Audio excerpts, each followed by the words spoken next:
CAF TV, Kafountine, au cœur du Sénégal.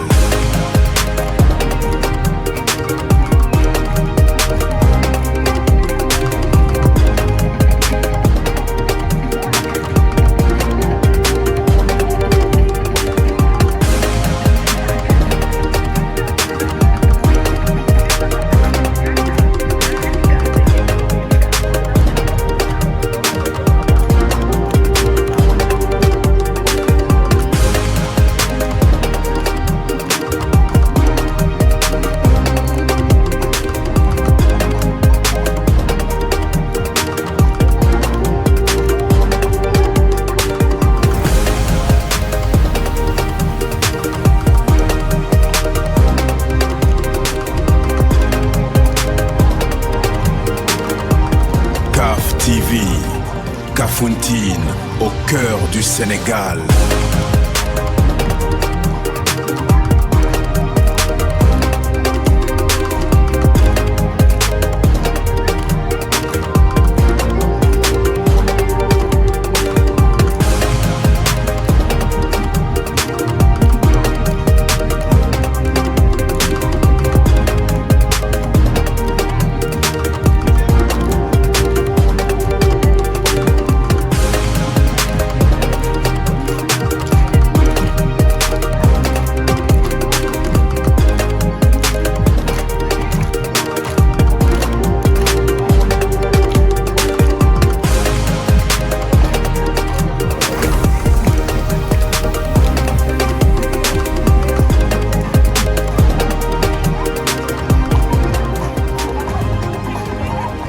CAF TV, Kafountine, au cœur du Sénégal.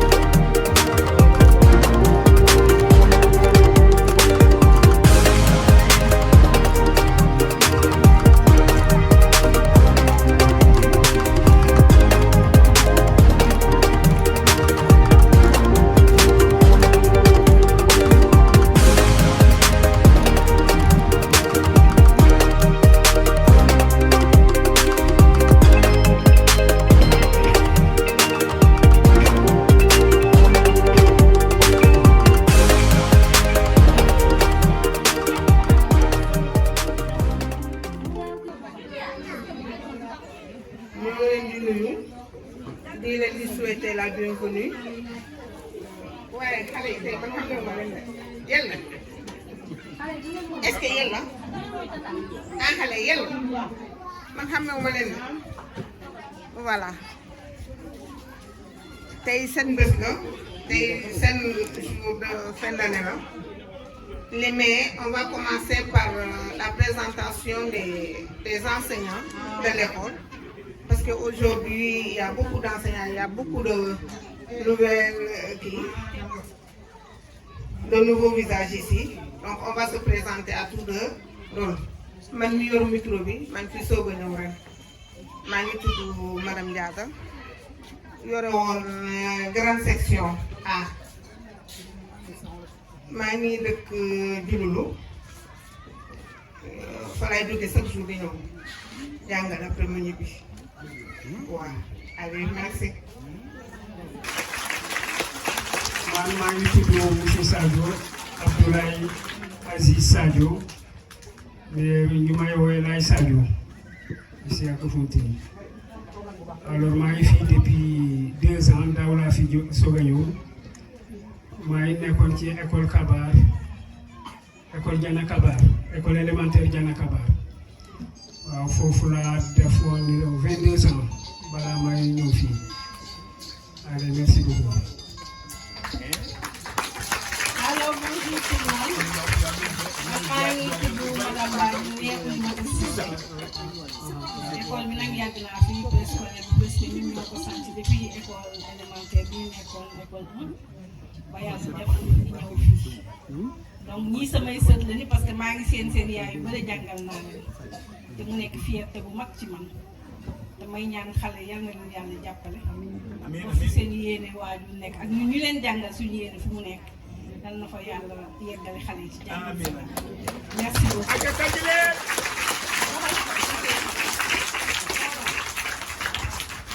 asalaamaaleykum mbooloo mi maa ngi nuyu ñëpp ñu fi teew ku ci nekk ci turam ak santam man maa ngi tudd madame Diop Néfan Séni Aïcha Sabali yaakaar naa ñu bëri xam nañ ma tey ma wax leen tuuti histoire école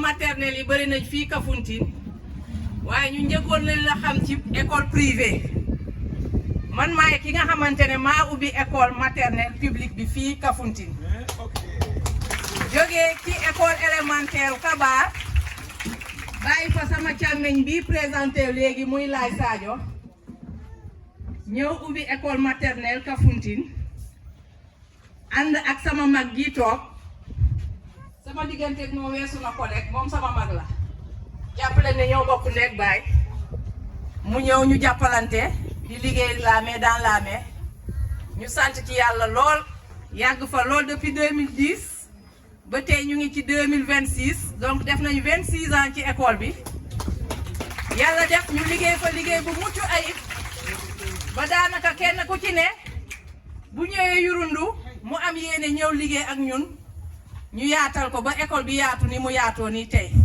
ba toll nañu ci 8 enseignants te des na benn classe bu soobee yàlla xëy na déwén di ngeen gisaat beneen kanam bu bees mu nekk 9e maître incha allah voilà di leen jaajëfal vraiment di souhaiter que bés bi ñu def ko ci jàmm ak salaam waa tey comme ni ko madame Badji waxee suñu sët yi la ñuy jàngale tey ndax seen yaay yi seen papa yi ñu ñoo leen yoroon élémentaire donc fierté bu mag nga jàngal doom élève ba mu jur doomam ba mu dënkaat la ko te ñaan nañu yàlla xale yi tamit góorgóorlu ba indil ñu fii seeni doom ñu nekk suñuy sëtaatu sët incha allahu rabi waa kay merci.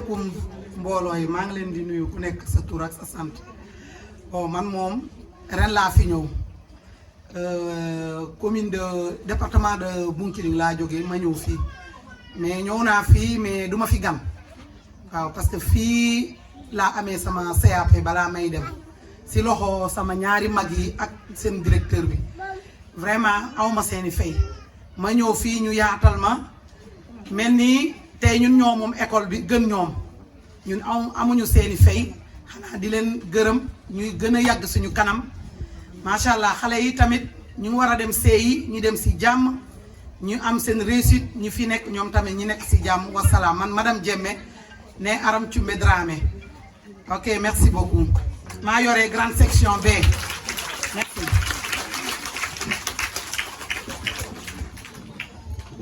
salaamaaleykum maa ngi leen di nuyu ku nekk ci turam ak santam man maa ngi tudd Mame Marema Sarr madame Ndiaye man moom maa ngi fii doog a ñëw maa ngi doog a dal ci enseignement ma jóge Dakar ñu affecté ma fii macha allah nag ma ñëw fekk fi samay yaay samay grande sœur vraiment jàppale ma leen sax ay collègues parce que dañoo baax jàppale ma di ma woon yoon daal moo tax aw ma fi benn problème ñoo ngi ñaanal xale yi ñu dund ba li ñu bëgg ci jàng bi ñun yéene bi ñu am ci ñoom yàlla mottali ko seen waajur yi tamit yéene bu ñuy xaar ci ñoom lu ñuy xaar ci ñoom ñu gis ci lu kawe njort merci beaucoup que la fête soit belle. asalaamaaleykum mbooloo mi man maay madame Koli yor grande safla moyenne section A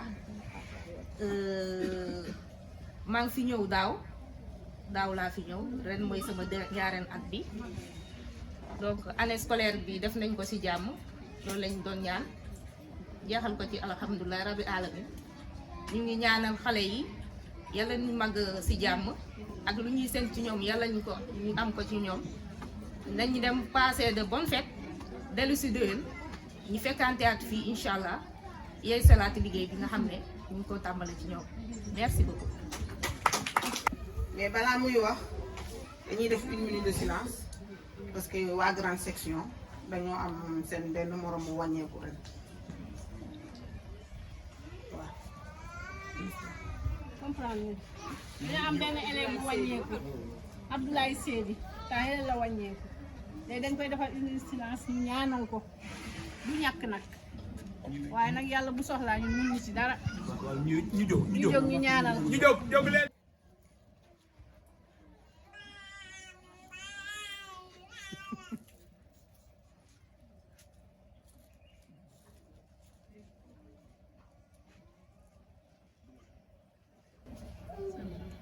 Ok. Merci. Maintenant, ça sera au tour de la prière. Asalaamaaleykum. Maaleykum salaam. Nuyu nañu ñu fi teew ñëpp, surtout les parents d'élèves. Ñu nuyu aussi les partenaires ak les sponsors. Ñu nuyu surtout suñu partenaire bi nga xam ne tamit David ak waa Crédit Mutuel. Chef de peste ak tous les parents yu fi teg. Moi je m'appelle Noah Diatta. Je suis membre de l'association Diamani Kouta. Beneen côté bi parents d'élèves la moo waral sama teewaay tey jii. Chaque année dañuy jéem a def dugal suñu loxo ci participation chaque année fin d'année bi. Xale yi amuñu bu dul bés bu tey jàng nañu durant des mois di xëy suba di ñëw école di dellu ñeneen ñi dañuy xiif ñeneen ñi di mar mais quand même dem nañu ba traverser tous ces mois tey moo tax on a fait tout pour venir ici sacrifier pour ñu jéem leen def benn décoration participer ci préparation bi et di féliciter tous les parents d'élèves yi fi teew di leen di ne jël leen yokk seen participation ci l'éducation de ces enfants parce que xale moo yor réew xale du question que day dem ba yeneen niveau yi pour mënu ko encadrer de bas âge lañ koy encadrer fu mu toll nii. mu toll nii boobu lay capter lépp li nga xam ne lu koy jëmale ci kanam la parce que boo xoolee côté boobu lu tax may jéem a dugg ci côté boobu nit ñi dañuy négliger période bu xale bi tolluwee nii sacrifice la bu ñu ne dañuy topp nu mu tudd jafe-jafe jamono ji dañuy négliger période xale bi nii voilà sama kàddu du gudd xanaa ma remercier ñëpp ñu fi teew di jox kàddu gi donc Papa Lamine ñu jëm si sànni quelques kàddu.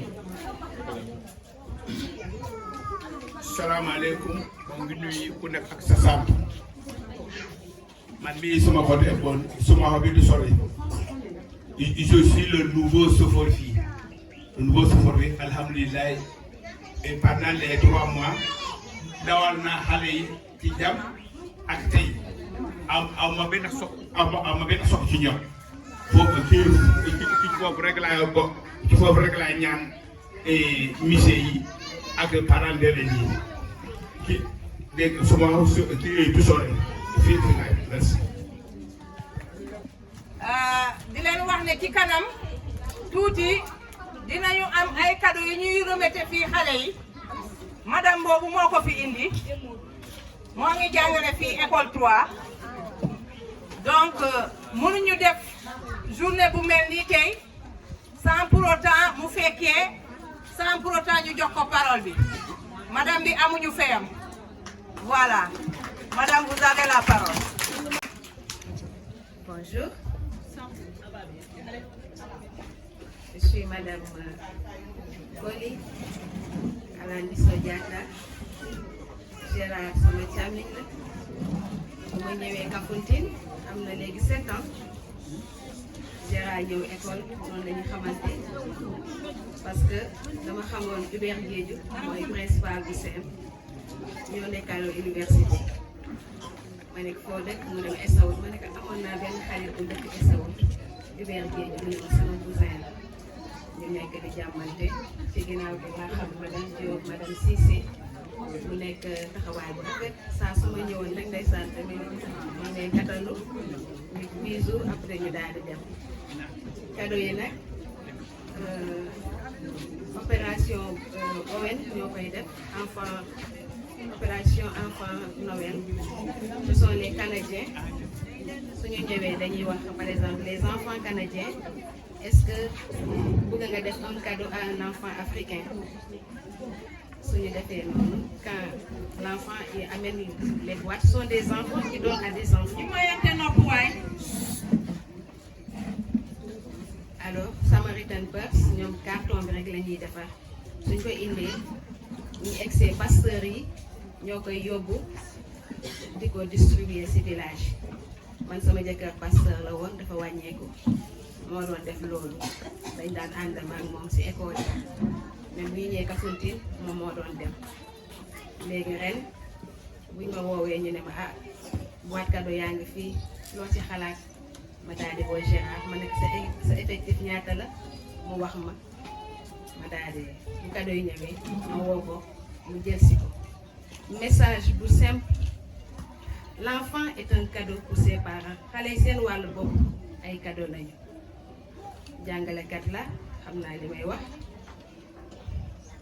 xale boo ubbee cadeau bi xamoo lu ci nekk yàlla aussi mu la dénkee xale bi dala ne gune mun na nekk ku ne dara jomb ko et je vais adresser un message aux parents surtout aux mamans xale bu defee dara nga ne allez doo tekki dara doo nekk dara attention c'est simple c'est banal lu ndaw la nga jàpp sa doom di ko rëbb doom dañ koy wax dara jomb la nga fexe tey Diomaye ba muy nelaw jour boo xamoon na bu yeewoo day nekk président xamu ko kon gune mun na nekk ku ne dara jomb nañu góorgóorlu ñu yar xale yi nañu góorgóorlu ñu gungee xale yi nañu góorgóorlu pour suñuy doom ndax bu ëllëgee xale bi boo ko xoolee muy dem ah day nekk mbégte kii de doomu Kafountine la kii de doomu diw la kii de doomu Sénégal kii de doomu Afrique kon yàlla bu ñu joxee njaboot gi nañ ci bàyyi xel jamono metti na loolu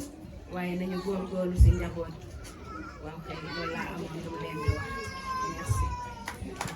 Asalaamaaleykum.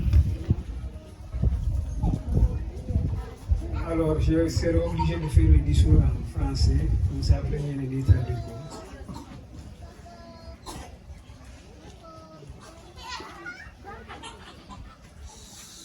Monsieur le parrain ou son représentant, Mesdames et messieurs les représentants des structures partenaires, chers parents d'élèves, chers collaborateurs du corps enseignant, mesdames les assistantes maternelles, communément appelées femmes de charge, mesdames et messieurs, chers enfants,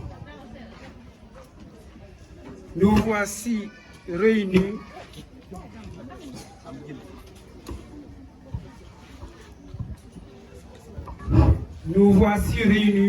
en ce jour du 11 juin 2026 pour marquer solennellement la fin de l'année scolaire 2025-2026 de l'école maternelle de Kafountine.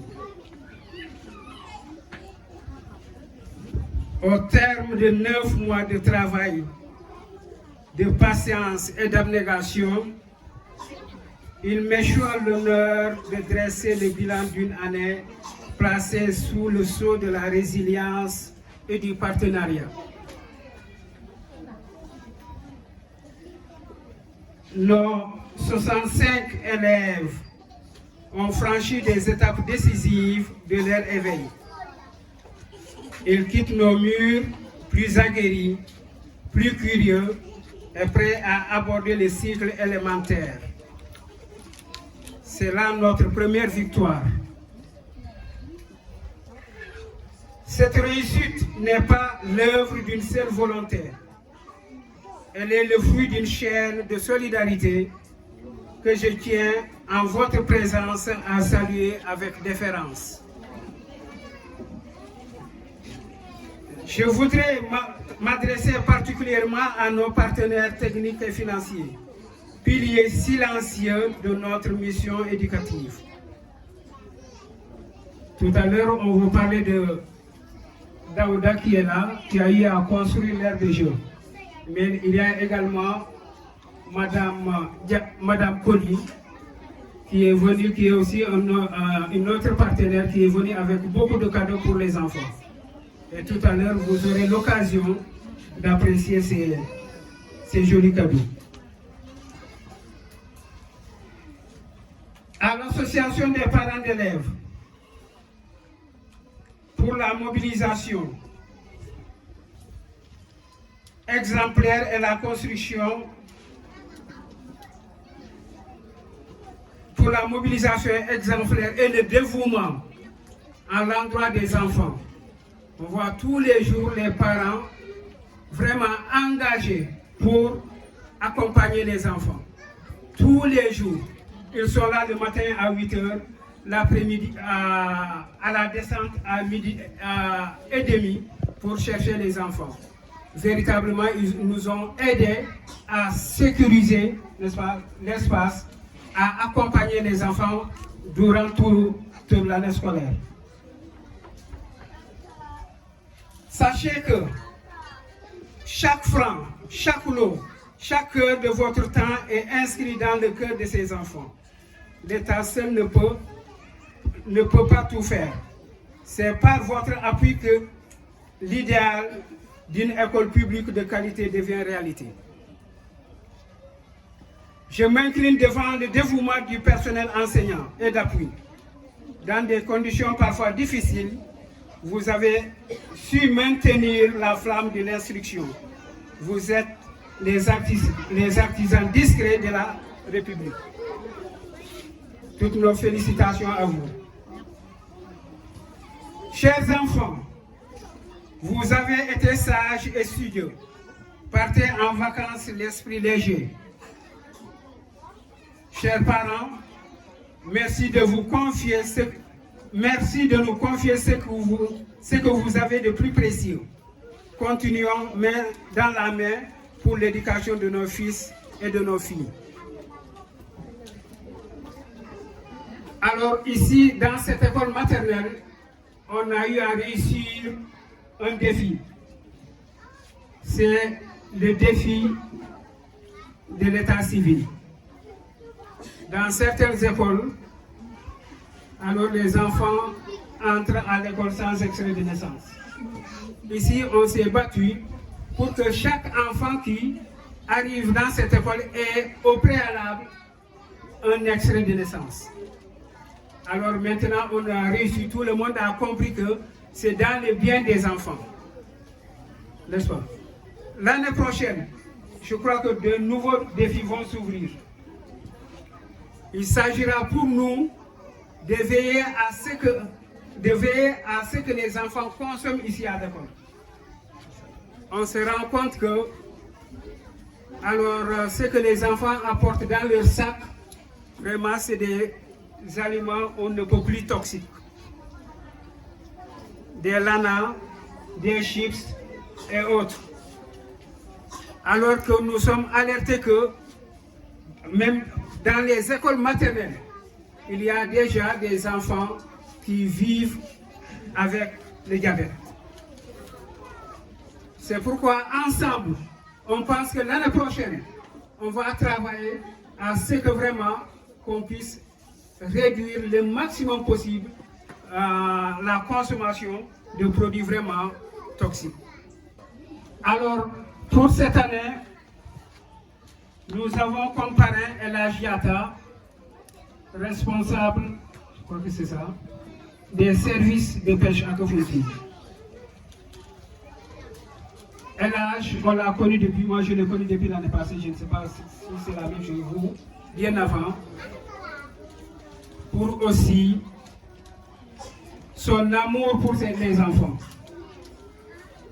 De la même manière, tous les jours, malgré un calendrier chargé, il accompagne tous les jours les enfants ici et il vient les chercher à 12h30 pour rentrer. Mais il ne s'en tient pas là. Régulièrement, il entre dans le bureau du directeur Gérard Flaubert Diatta, qui est empêché, il n'est pas là,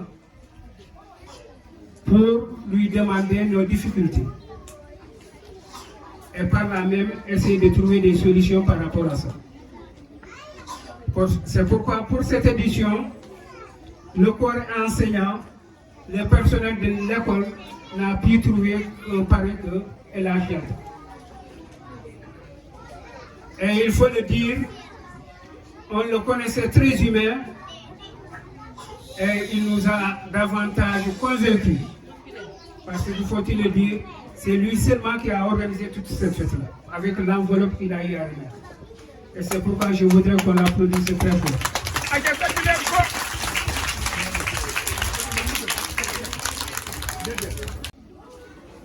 Je vous remercie pour vraiment votre aimable attention. am na ay garabu oranger yu commencé mag ñoom ñoo ko fi indi ñoo ko fi jiw toujours pour Kafountine pour seeni doom donc ñoom it ay partenaires yu mag a mag lañu ñu tàccul leen bu baax a baax. tamit dinañu gërëm suñu papa ji toog tonton Edouard Diatta tey jii bu garab yooyu di màgg moom moo leen di entretenir tonton s'il vous plaît jógal parent d'élève yi xam la. C'est un parent d'élève mais aussi il se donne gratuitement pour le bien de l'école am na fi ay doomam waaye xam-xam bu mu am ci agriculture mu ne ñu pourquoi pas ma ñëw dugal ci sama loxo jàppale leen ndax école bu amee ay garab te amul jardinier bu koy toppatoo du dem donc mu liggéey bu mucc ay boobu moom moo koy def amuñu fayam nañ ko ñaanal mu gudd fan am wér gu yaram inch'Allah rabbi. Sans plus tarder, nous allons donner la parole au parrain. Monsieur Ndiaye. Asalaamaaleykum ñu ma fi fekk maa ngi jiitu di nuyoo directeur école bi ak son adjointe ak équipe bu fi nekk yëpp man maa teewal le chef de poste El Hadj Diatta ak délégation bii nii toog fii nii monsieur Massikoli Mara Diédhi ak monsieur Diatta ak monsieur Diatta aussi monsieur Sadio ak monsieur Diatta aussi donc El Hadj Diatta muy chef de poste mu doon chef de poste des pêches et de la surveillance de Kafountine moo ñu fi yebal en tant que parrain moom nag vraiment kontaan na si parrainage bi bu baax a baax parce que mu ne c'est une grande honneur gars yi di koy parrainer bés bii nii donc mu ne mu ngi jaajëfal aussi directeur bi bu baax a baax ak adjoint bi ak équipe bu fi nekk yëpp aussi en même temps aussi maa ngi nuyu aussi ñu fi teew muy parrain yi ak invité yu fi nekk di nuyu aussi parents d'élèves yi di leen di jaajëfal aussi di leen di ñaax en même temps bu baax a baax pour ngeen gën a activé wu ci éducation xale yi parce que éducation xale moom doon na loo xam que ne dafa am solo bu baax a baax parce que xale yu ngeen gis fii nii ëllëg ñoom ñooy doon les nouveaux dirigeants du pays que ça soit le Sénégal, que ça soit ici dans la région de Ziguinchor, que ça soit dans le département de Bignona, que ça soit ici aussi dans la commune de Kafountine. Donc maa ngi leen di ñaax bu baax a baax ngeen toppatoo xale yi encadré leen jàppale leen bu baax a baax vraiment kontaan nañ si honneur bu ñu leen di defal nii. xam nga buñ ne la petite enfance dafa mel ni dañu ne adduna bi yëpp la donc pour ñaax leen ne ubbil nañu buntu bi ñëpp pour partenariat laajul nga am xaalis mun nga am sa idée bu baax nga ñëw partager ko ak ñun wala nga gis koo xamante ne mun nañoo may loxo nga indi ko boole ko ak ñun ba tax na am na partenaire boo xam ne moom aussi ren la fi def lu rëy muy adduction d'eau am na robinet yi ngeen di gis ni tout autour loolu mooy faciliter liggéeyu tonton Edouard ñu ko fi indi nag association la bu tudd le Cœur IE France lañ dëkk donc pour wax leen ne yéene bi nit ñi am nañ ko pourquoi pas ñun waa fii comme ñi nga xamante ne ñoo ngi ba bitim réew ñoo ciy dugal seeni loxo ñun tamit waa fii ku ci amul xaalis am nga xam-xam wala am nga doole boo amee yéene bi nga ñëw ñu liggéey la main dans la main waaw c'est une manière de vous dire que buntu bi ñëpp lañ ko ubbil merci beaucoup voilà di leen fàttali ne xale yi dafa am sketch yu ndaw yi ñu leen bëgg a présenter bu ñu naree xaar ba ngoon xëy na am na ñoo xamante ne yitte yaa ngi leen di xaar dañuy bëgg a dem moo tax ñu bëgg ñu présenter leen ko léegi avant ñuy tasaaru ngeen may ñu nag tuuti parce que bëgg nañu au moins message bi jàll boo leen demee rek message bi du jàll voilà madame Diatta ñu ngi leen di xaar.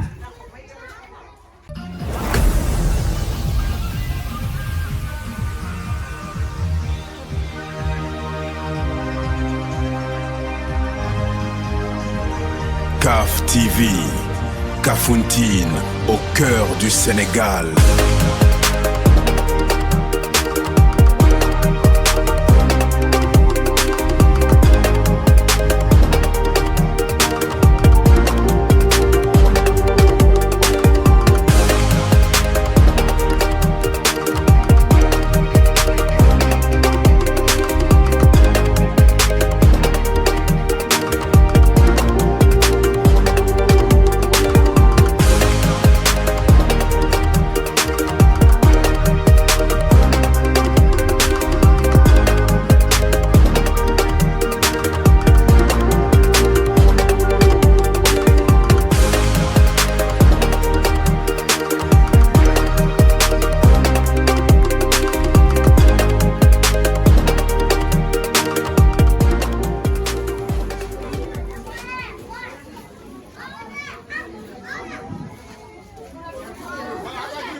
Très bien. Tàccu leen xale yi. allo.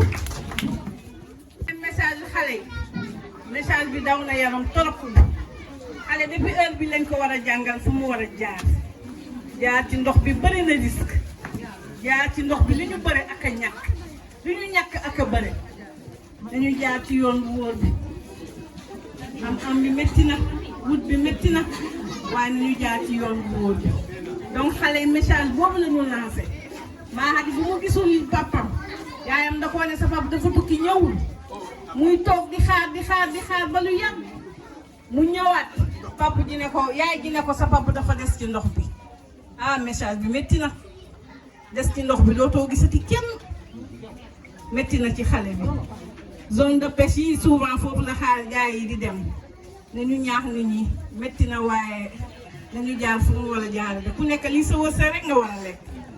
maa yóbbu xale école ma bindire. waaw dem leen te ñëw. Allez, jóg leen ñu dem.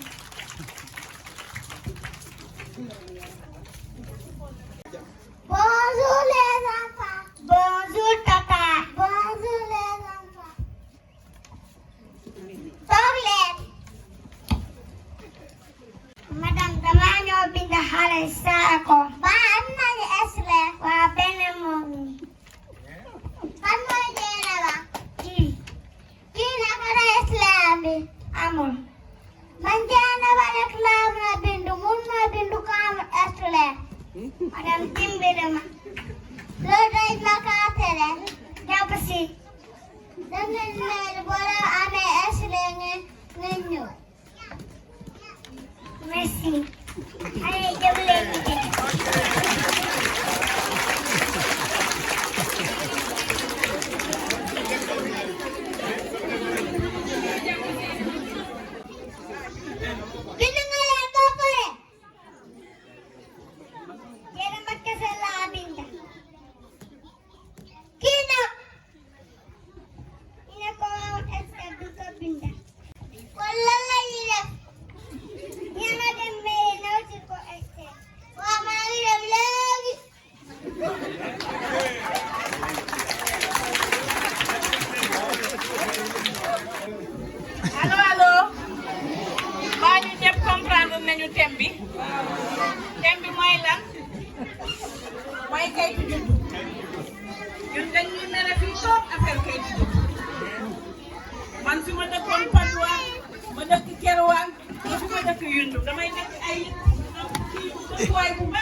extrait de naissance lu baax la ci xale